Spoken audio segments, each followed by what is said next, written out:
दोस्तों, एक दिन की बात है जब कर्ण मेरी बड़ी बहन रेखा दीदी से उनके कमरे में गुपचुप बातें कर रहा था। मैं उस वक्त खिड़की के छोटे से रोशनदान से छिपकर उन्हें ताक रहा था। मौका देखते ही मैंने अपने फोन के कैमरे से उनकी कुछ तस्वीरें खींच लीं। कर्ण, जो हमारे पड़ोस में रहने वाला एक नौजवान चित्रकार है, अक्सर रेखा दीदी से छिप छिप कर मिलता था। मुझे उनकी यह गुप्त मुलाकातों का राज पता चल चुका था। इसीलिए तस्वीरें लेते वक्त मैंने खास ख्याल रखा, फोन को साइलेंट पर रखा और कैमरे की आवाज को भी बंद कर दिया। उस समय मेरे पास खुद का कोई बढ़िया कैमरा फोन नहीं था, तो मैंने अपने दोस्त से उसका फोन उधार लिया था। तस्वीरें खींचने के बाद मैंने उन्हें अपने लैपटॉप में ट्रांसफर कर लिया और दोस्त के फोन से सारी तस्वीरें हटा दी। फिर मैंने दोस्त को उसका फोन लौटा दिया। इसके बाद मैंने एक फोटो एडिटिंग टूल का इस्तेमाल करके तस्वीरों की चमक को थोड़ा बढ़ाया, ताकि रेखा दीदी और करण के चेहरे साफ तौर पर नजर आए। फिर मैंने एक रंगीन प्रिंटर से उन तस्वीरों को छाप लिया। अब मुझे बस सही वक्त का इंतजार था। मेरा इरादा था कि इन तस्वीरों को रेखा दीदी के सामने लाकर उन्हें डरा दूं और अपनी बात मनवाने के लिए मजबूर करूं। मैं ऐसी परिस्थिति का इंतजार कर रहा था जब कर्ण शहर से बाहर हो और रेखा दीदी घर में अकेली हो। मुझे डर था कि अगर रेखा दीदी को पहले ही भनक पड़ गई कि मुझे उनकी और कर्ण की सच्चाई पता है, तो वो कर्ण को बता देंगी और दोनों मिलकर मुझसे ये तस्वीरें हटवाने की कोशिश करेंगे। इसलिए मैंने हर कदम सोच समझकर उठाया, ताकि उन्हें मेरे प्लान का जरा भी अंदाजा न हो। लगभग 2 महीने बाद वो सुनहरा मौका आ ही गया। करण एक हफ्ते के लिए अपने गांव गया था और रेखा दीदी घर पर अकेली थी। उस दौरान मम्मी को भी कुछ दिनों के लिए गांव जाना पड़ा था और पापा अपने ऑफिस के काम से शहर से बाहर थे। अब घर में सिर्फ मैं और रेखा दीदी रह गए थे। मुझे लगा कि इससे बेहतर मौका नहीं मिलेगा और मैंने फौरन अपनी योजना पर काम शुरू कर दिया। मैंने रेखा दीदी की तस्वीरों को एक लिफाफे में डाला और उस पर उनके पति का नाम लिख दिया। मैंने ऐसा जताया जैसे ये लिफाफा डाक से आया हो। उस दिन जब मैं कॉलेज से लौटा, तो लिफाफा हाथ में लेकर घर में दाखिल हुआ। मैं सीधा रसोई की ओर गया और वहां से रेखा दीदी को पुकारा। वो अपने कमरे से बाहर आई। उस वक्त वो नीले रंग का गाउन पहने हुए थीं। उन्हें देखकर मेरे दिल की धड़कन थोड़ी तेज हो गई, लेकिन मैंने खुद को संभाला और लिफाफा उनके हाथ में थमाते हुए कहा, दीदी, ये बाहर रखा था, शायद डाक वाला छोड़ गया है। रेखा दीदी ने थोड़े आश्चर्य से लिफाफे को लिया और उसे गौर से देखने लगी। मैं पास की कुर्सी पर बैठ गया और बोला, देखो ना दीदी, ये किसका हो सकता है? उन्होंने जवाब दिया, पता नहीं, ससुराल से तो ऐसा कुछ नहीं आता। फिर उन्होंने लिफाफा खोला और अंदर की तस्वीरें निकाली। जैसे ही पहली तस्वीर पर उनकी नजर पड़ी, उनकी आंखें चौड़ी हो गईं और चेहरा एकदम पीला पड़ गया। वो डर से कांपने लगी और कुछ बोल नहीं पाई। मैंने धीरे से पूछा, क्या हुआ दीदी, सब ठीक तो है? वो चौंक कर मेरी तरफ देखी और उदासी भरे लहजे में बोली, हाँ। फिर जल्दी से कहा, शायद ये उनके लिए आया है, मैं इसे संभाल लेती हूँ। ये कहते हुए वो तेजी से अपने कमरे की ओर चली गई। उनके जाने के बाद मुझे थोड़ा सुकून मिला। मैं सोचने लगा कि अब आगे क्या होगा। रेखा दीदी ने तस्वीरें देख ली थीं और उनके चेहरे से साफ पता चल रहा था कि उन्हें गहरा धक्का लगा है। शायद वो मुझसे अपनी भावनाएं छिपाने के लिए कमरे में भाग गई थीं। लेकिन मैंने अपनी योजना को आगे बढ़ाने का फैसला कर लिया था। अब मुझे अपने इरादे को पूरा करना था। हालांकि मन में थोड़ा डर और उत्सुकता दोनों थी कि आगे क्या होने वाला है। फिर मैंने आराम से खाना खाया और अपने कमरे में जाकर बिस्तर पर लेट गया। मैंने सोचा कि रेखा दीदी को थोड़ा वक्त देना चाहिए, ताकि वो अपने आप को संभाल सके। अगले 2 घंटों तक मैं बस यही सोचता रहा कि अब अगला कदम क्या होगा। इसके बाद मैं उठा और रेखा दीदी के कमरे के दरवाजे पर पहुंचकर हल्के से खटखटाया। अंदर से उनकी आवाज आई, क्या है? मैंने कहा, दरवाजा खोलो ना। उन्होंने पूछा, क्यों? मैंने जवाब दिया, मुझे तुमसे कुछ बात करनी है। वो थोड़ी चिढ़कर बोली, अभी मुझे तंग मत करो, मैं थक गई हूँ। मैंने फिर कहा, बस 1 मिनट के लिए खोल दो। थोड़ी देर खामोशी के बाद उन्होंने दरवाजा खोला और मुझे अंदर आने दिया। वो बिस्तर पर बैठ गईं और थके हुए अंदाज में बोली, जल्दी बोलो, मेरा सिर फट रहा है, मुझे आराम करना है। मैंने चिंता जताते हुए कहा, दीदी, तबीयत खराब है क्या? उन्होंने गुस्से से कहा, मैं ठीक हूँ, जो कहना है वो जल्दी कहो। मैंने कहा, मेरे फोन में कुछ तस्वीरें हैं जो मैं तुम्हें दिखाना चाहता हूँ। ये सुनते ही वो सतर्क हो गई और बोली, कैसी तस्वीरें और मुझे क्यों दिखा रहे हो? मैंने हल्के से हंसते हुए कहा, अरे पहले तो देख लो, तुम्हें अच्छी लगेंगी। उन्होंने ठंडे लहजे में कहा, मुझे कुछ नहीं देखना, तुम यहाँ से जाओ। तब मैंने गंभीर होकर कहा, अगर नहीं देखोगी तो बाद में अफसोस होगा। अब वो उलझन में पड़ गई और बोली, क्या मतलब है तुम्हारा? ठीक है, जल्दी दिखाओ। मैं थोड़ा उत्साहित था, लेकिन नर्वस भी। मैं उनके पास गया, फोन निकाला और गैलरी खोली। रेखा दीदी स्क्रीन की तरफ ध्यान से देख रही थी। पहली तस्वीर मम्मी की थी, जो रसोई में खाना बना रही थी। ये देखकर उन्होंने राहत की सांस ली और फोन अपने हाथ में ले लिया। मैंने कहा, आगे की तस्वीरें देखो, बहुत शानदार हैं। वो स्क्रॉल करने लगी। आगे मम्मी पापा की कुछ आम तस्वीरें थीं, फिर रेखा दीदी और करण की भी कुछ साधारण तस्वीरें थीं। फिर जैसे ही अगली तस्वीर आई, जिसमें वो और करण करीब खड़े थे, उनकी आंखें फैल गईं और वो घबराकर मेरी ओर देखने लगीं। मैंने इशारे से उन्हें अगली तस्वीर देखने को कहा। अगली तस्वीर में वो और करण एक दूसरे को गले लगाए हुए थे। ये देखते ही वो गुस्से में मेरे पास आईं और बोली, बदमाश, ये तस्वीरें तुमने कहाँ से ली? मैंने तेजी से फोन उनके हाथ से छीन लिया। उन्होंने फोन वापस लेने की कोशिश की, लेकिन मैंने उसे अपनी जेब में डाल लिया। वो गुस्से से चीखी, बेशर्म, ये तस्वीरें कहाँ से लाया? जल्दी बता। मैंने शांति से कहा, मैंने खुद खींची है। ये सुनकर वो हक्की बक्की रह गईं और बोली, कब? कहाँ? कैसे? मैंने शांत लहजे में बताया, मुझे तुम्हारे और करण के बारे में सब पता है। ये तस्वीरें मैंने गोदाम की खिड़की से खींची हैं। ये सुनते ही वो समझ नहीं पाई कि क्या करें और फूट फूट कर रोने लगी। मेरा सब कुछ खत्म हो गया, मेरी जिंदगी बर्बाद हो गई। वो बड़बड़ाते हुए बिस्तर पर ढह गई और तकिए में मुंह छिपाकर जोर जोर से रोने लगी। मैं चुपचाप बिस्तर के किनारे बैठ गया और उन्हें देखता रहा। वो वहीं पड़ी सुबक रही थी। उनका नीला गाउन उनके शरीर से चिपक गया था, जिससे उनकी शक्ल साफ दिख रही थी।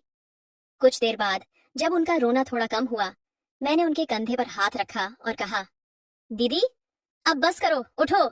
लेकिन वो रोती रही। थोड़ी देर बाद मैंने फिर कहा, दीदी, मैं ये तस्वीरें किसी को नहीं दिखाऊंगा, मुझ पर यकीन करो।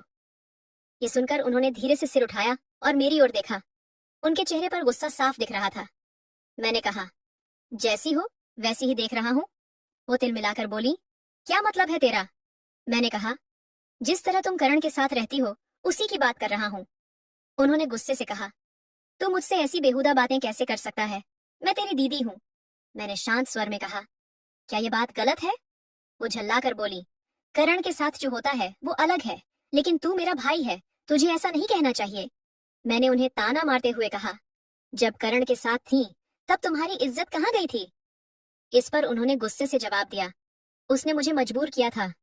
फिर धीरे से बोली, देख रवि, पहली बार मजबूरी में हुआ था, लेकिन बाद में मैं खुद उससे जुड़ गई। प्लीज रवि, अब ये सब बंद कर दे। मैंने ठंडे लहजे में कहा, ठीक है, कुछ नहीं कहता, लेकिन ये तस्वीरें मैं अपने पास रखूंगा। जरूरत पड़ी तो इन्हें छपवाकर डाक से भेज दूंगा। ये सुनकर वो सिर झुकाकर फिर से रोने लगी। उन्हें इस हाल में देखकर मेरे मन में दो विचार आए, या तो उन्हें ऐसे ही छोड़ दूं, या फिर उन्हें पूरी तरह अपने काबू में कर लूं। कुछ देर रोने के बाद उन्होंने सिर उठाया और आंसुओं से भरी आंखों से बोली, रवि, मैं तेरी बहन हूं, तू मेरे साथ ऐसा क्यों कर रहा है? मेरी जिंदगी तबाह हो जाएगी। मैंने सख्त लहजे में कहा, ये सब सोचना तुझे करण के साथ जाने से पहले चाहिए था। वो सुबकते हुए बोली, पहली बार मजबूरी थी, मैं लाचार थी। मैंने साफ पूछा, लेकिन बाद में तो तू अपनी मर्जी से उसके साथ थी, इसमें मेरा क्या कसूर? उन्होंने सफाई दी, रवि, तेरे जीजू बाहर रहते हैं, मेरी भी अपनी जिंदगी है, अपने सपने हैं, तू ऐसा क्यों कर रहा है? मैंने तंज कसते हुए कहा, वाह दीदी, तो इसका मतलब तू किसी के भी साथ रह सकती है। उन्होंने फिर वही कहा, उसने मुझ पर जोर डाला था। मैंने तीखे स्वर में पूछा, तो क्या, अगर मैं भी ऐसा करूं तो? वो गुस्से से चिल्लाई, रवि, तू बहुत गंदी बात कर रहा है, तुझे शर्मिंदगी महसूस करनी चाहिए। मैंने कहा, जो सच है वही बोल रहा हूँ। वो बोली, भाई ऐसा नहीं करते। मैंने जिद पकड़ते हुए कहा, भाई बहन का रिश्ता तो तुझ में रहा ही नहीं, अगर होता तो तू ऐसा न करती। जब उसने जबरदस्ती की तब तुझे मुझे बताना चाहिए था। इस पर वो रोते हुए बोली, भाई, मैं मर जाऊंगी। मैंने सख्ती से कहा, दीदी, इससे कुछ नहीं बदलेगा, सच तो सामने आएगा ही। फिर वो रोते हुए बोली, तू मुझसे बदला ले रहा है, इसलिए ये सब कर रहा है। मैंने कहा, मान ले ऐसा ही है, बहन है तो क्या? जब तू किसी और के साथ रह सकती है तो मुझे क्यों रोकती है? अब वो और जोर से रोने लगी। उन्होंने अपना चेहरा हाथों में छिपा लिया और सिसकियां भरने लगी। लेकिन मैं अपने इरादे से टस से मस नहीं हुआ। क्योंकि मैं पीछे हटने वाला नहीं था। करीब 20 मिनट बाद उन्होंने रोना बंद किया और मेरी तरफ देखते हुए बोली, तू सचमुच मुझसे वो मांग रहा है जो अनमोल है? मैंने कहा, हाँ दीदी, अगर तू चाहती है कि ये तस्वीरें किसी को न दिखें तो तुझे मुझे देना होगा। वो बोली, लेकिन रवि, तू मेरा भाई है। हे भगवान, मैं क्या कर रही हूँ? और वो फिर से रो पड़ी। मैंने शांत स्वर में कहा, दीदी, ये सब तेरे अपने की का नतीजा है। अगर तू चाहती है कि ये बात छिपी रहे तो तुझे पैसे देने होंगे। उन्होंने थोड़ा सोचा और बोली, ठीक है, मैं दूंगी, लेकिन रवि, ये गलत है। मैंने अपना फैसला सुनाया।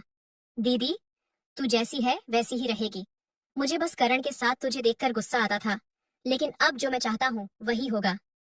उन्होंने समझाने के लहजे में कहा, रवि, जवानी में कुछ ख्याल आना स्वाभाविक है, लेकिन ऐसा करना ठीक नहीं। मैंने ठंडे स्वर में कहा, मुझे कोई फर्क नहीं पड़ता। पहले ये तेरी मर्जी के खिलाफ था, लेकिन अब नहीं है। वो गुस्से से बोली, तू मेरा भाई है, ऐसी बातें कैसे कर सकता है? मैंने थोड़ा तेज आवाज में कहा, जैसे तूने करण के साथ किया, पहले मना किया, फिर खुद मान गई। मतलब तुझे सब पता था? अब वो थोड़ा संभल चुकी थी। उनकी बातों में रुकावट थी, लेकिन लग रहा था कि उन्होंने सच को स्वीकार कर लिया है। मैंने हल्की मुस्कान के साथ कहा, हाँ, मुझे शुरू से सब पता था। वो शक भरी नजरों से बोली, मतलब तू शुरू से मेरे पीछे पड़ा था? मैंने कहा, कुछ ऐसा ही समझ ले, और ये तस्वीरें मेरे पास सबूत की तरह रहेंगी। अगर तुझे लगता है कि मैं इन्हें तुझे दे दूंगा तो ये भूल मत करना। वो घबरा कर बोली, प्लीज रवि, इन्हें जीजू को मत भेजना। मैंने पूछा, तो तैयार है ना? उन्होंने हार मानते हुए कहा, मेरे पास और कोई चारा है क्या? मैंने कहा, बिल्कुल नहीं, तुझे तैयार होना ही पड़ेगा। फिर मैंने धीरे से उनका हाथ अपने हाथ में लिया। उन्होंने मेरे हाथ की ओर देखा, फिर मेरी आंखों में देखा। हम दोनों एक दूसरे को घूर रहे थे।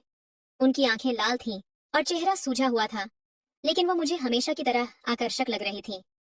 थोड़ी देर की चुप्पी के बाद उन्होंने मेरे हाथ पर अपना हाथ रखा और बोली, रवि, मैं तैयार हूँ, लेकिन मुझे थोड़ा वक्त चाहिए।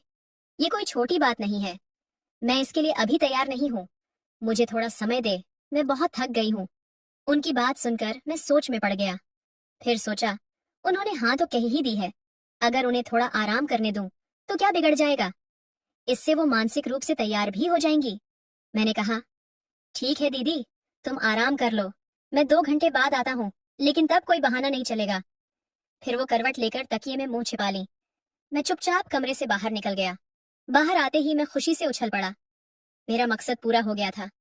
तभी उनके कमरे से आवाज आई, रवि, रुक जा। मैंने मुड़कर पूछा, क्या हुआ दीदी? वो बोली, इन तस्वीरों का क्या करेगा? मैंने हंसते हुए कहा, पहले सब ठीक से हो जाए, फिर मैं खुद इन्हें डिलीट कर दूंगा। वो बोली, कोई देख लेगा तो? मैंने कहा, कोई नहीं देखेगा, मैंने इन्हें अच्छे से छिपाया है, तुम फिक्र मत करो। उन्हें ये भरोसा देकर मैं बाहर निकल गया। फिर मैं अपने कमरे में गया और बिस्तर पर लेटकर सोचने लगा कि रेखा दीदी को कैसे संभालना है।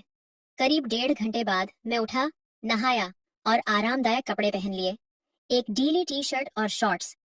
फिर मैं उनके कमरे की ओर बढ़ा। दरवाजा बंद था। मैंने हल्के से धक्का दिया और अंदर चला गया। अंदर जाकर मैंने देखा कि रेखा दीदी बिस्तर पर लेटी थीं। उनकी आंखें बंद थीं, लेकिन वो सोई नहीं थीं। वो मेरा इंतजार कर रही थी। मैंने धीमे स्वर में कहा, रेखा दीदी। उन्होंने आंखें नहीं खोली, लेकिन जवाब दिया, क्या है? मैंने पूछा, आंखें बंद करके क्यों लेटी हो? वो बोली, तो क्या करूं, तुझे मुझसे बात जो करनी है। मैंने कहा, हाँ, लेकिन आंखें बंद होंगी तो कैसे बात होगी? वो बोली, क्या मेरी आंखों से बात करेगा? मैंने कहा, नहीं, पर मेरी बात पूरी होने से पहले वो बोली, देख रवि, वक्त मत बर्बाद कर, इसलिए तो मैं यहाँ तैयार होकर लेटी हूँ। मैंने हिचकते हुए कहा, दीदी, ये सब सही नहीं लग रहा। वो बोली, तुझे नहीं लग रहा होगा, लेकिन मुझे अब सब समझ आ गया है। ये सब तेरी वजह से हुआ है। मैंने पूछा, क्या अब तुम तैयार हो? उन्होंने कहा, नहीं, लेकिन मेरे पास और रास्ता क्या है, इसीलिए तू इससे कुछ सबक ले ले। लेकिन याद रख, तू मेरा भाई है, मैं तेरे साथ ऐसा नहीं सोच सकती। मैंने कहा, पहले भी तूने ऐसा ही कहा था, लेकिन बाद में तूने खुद माना ना। वो बोली, वो दूसरी बात थी, लेकिन तू मेरा भाई है। मैंने सोचा और कहा, ठीक है दीदी, अगर तुझे ठीक नहीं लगता तो छोड़ दे, मैं फिर कभी इस बारे में नहीं बोलूंगा। लेकिन अगर तू कोशिश करेगी तो शायद तुझे भी अच्छा लगे। इस पर वो चुप रही। मैं उन्हें मनाने की कोशिश करता रहा। तो दोस्तों, ये थी हमारी आज की कहानी। आपको ये कैसी लगी? कमेंट में जरूर बताएं।